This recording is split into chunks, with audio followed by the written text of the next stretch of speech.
What's up, guys? So we had a no crank, no start situation here.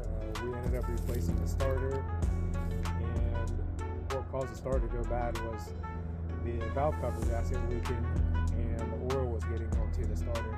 So we went ahead and replaced both, and yeah, we're about to start it.